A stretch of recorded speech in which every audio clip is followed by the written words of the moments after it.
Hello, il fait beau, il fait chaud et au jardin balcon, je vous montre tout ce qu'il est possible de faire. Donc voici quelques astuces de premier semis, de premier bouturage, de premiers travaux au jardin pour avoir un balcon végétalisé. Allez, on commence tout de suite.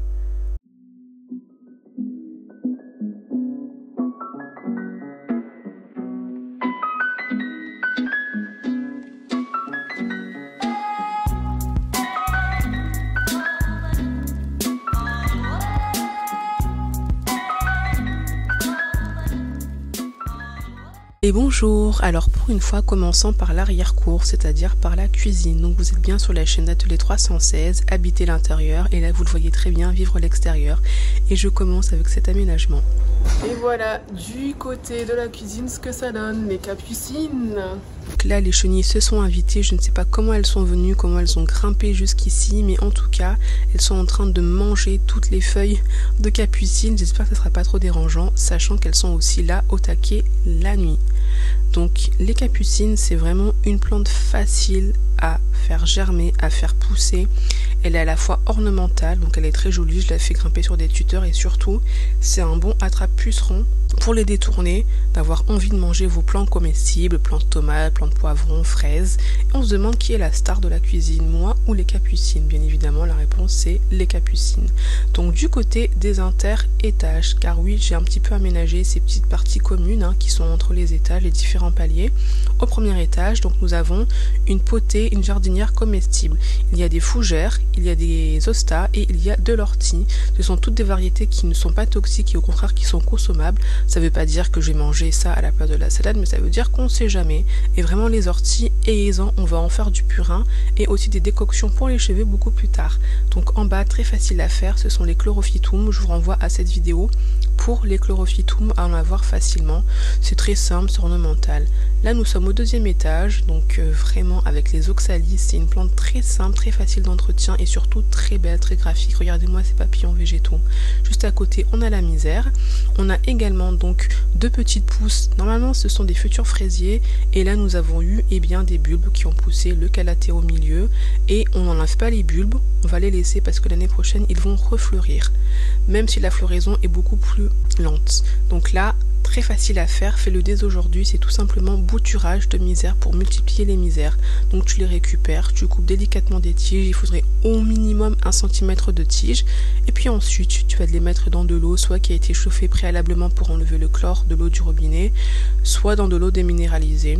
Voilà, tu en mets le maximum, enfin le nombre que tu veux et tu verras, tu les mets à la lumière directe, en tout cas dans un endroit lumineux et tu verras, moi c'est ce qui s'est passé 5 jours plus tard, les premières racines blanches apparaissent et ça va aller très vite. En 1 semaine, 10 jours, tu pourras l'empoter. Ensuite, là nous sommes au 3e étage, donc il est un petit peu désert et pourtant il y a du potentiel avec notamment cette bique jardinière. Je pense que je vais y mettre des tomates, des aromatiques et peut-être quelques fleurs.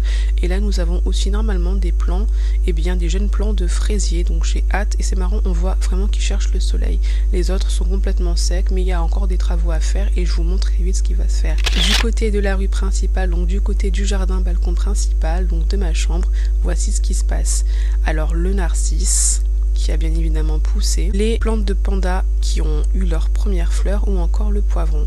Alors récupère les noyaux et les amandes de mangue et d'avocat. La mangue c'est très simple, tu prends du soupalin, tu sors l'amande de sa coquille et tu la mets dans le soupalin que tu humidifies dans un tupperware et ensuite tu vas tout simplement encore asperger d'eau, humidifie bien, c'est important, faut pas non plus que ce soit détrempé et tu vas laisser le couvercle légèrement ouvert pour qu'il puisse avoir une oxygénation et moi je mets à la lumière directe pour accélérer l'effet de serre et donc la germination de cette amande. Ensuite, deuxième chose que tu peux faire pour avoir des récoltes assez rapidement, c'est tout simplement teste les semis de radis. Les radis c'est quasiment inratable, je trouve que c'est même beaucoup plus facile que la salade et donc tu vas venir les mettre à des distances, les graines d'environ 3 cm les unes des autres, bien les enfoncer donc à une profondeur de phalange.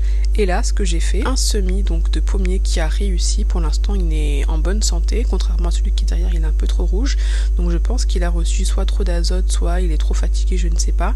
Et on va mettre ce plant de pommier au centre avec les radis. Donc l'idée c'est qu'en fait on va faire du compagnonnage puisque ça mutualise, les deux ayant des besoins en eau plus ou moins les mêmes, sachant que les radis il faut beaucoup arroser, surtout quand ils commencent à sortir de terre, car sinon si tu n'arroses pas beaucoup ils vont être trop piquants.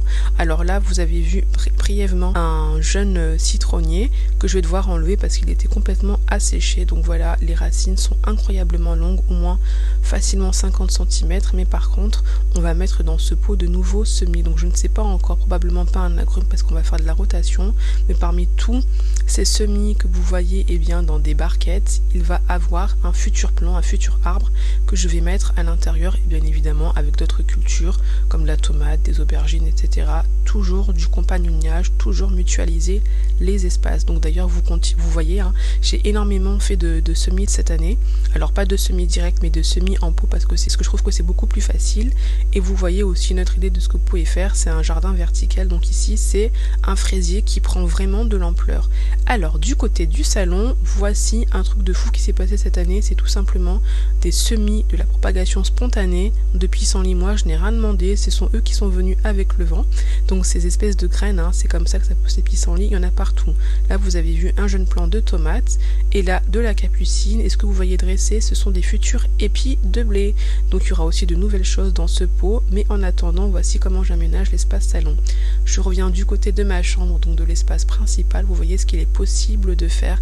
Donc pas besoin d'avoir une maxi terrasse, pas besoin d'avoir un grand jardin. D'ailleurs l'idée c'est de commencer petit à petit. Vous avez une petite surface, ça vous oblige à avoir de l'ingéniosité, ça vous oblige à avoir un sens de la disposition beaucoup plus intéressant, et surtout vous verrez, c'est comme un test, si vous avez la capacité d'organiser un petit espace, vous pourrez mieux ensuite élargir et repousser les murs de votre jardin balcon, voire de votre jardin tout court. Alors je le redis encore, les plantes grasses s'il vous plaît c'est à l'extérieur. D'ailleurs moi la majorité des plantes elles sont toutes à l'extérieur, je n'ai aucune plante à l'intérieur, tout simplement parce que je trouve que l'environnement extérieur est beaucoup mieux adapté.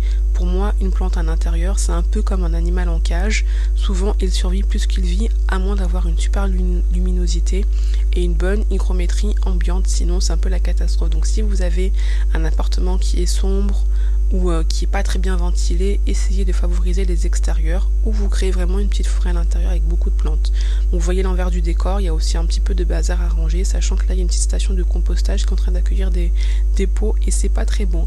Vous avez vu le ginkgo biloba, là ce sont des noyaux d'avocat, de la capucine encore, et vous voyez que la capucine aussi on peut vraiment l'utiliser comme ornement et comme attrape-puceron. Et l'idée aussi je vais vous montrer c'est comment avoir une espèce de pergola, comment faire pour avoir des plantes et surtout des fleurs grimpantes sur votre jardin balcon. Donc la vidéo se termine, merci de l'avoir suivi, j'espère qu'elle vous a inspiré. N'oubliez pas de laisser en commentaire si vous le faites.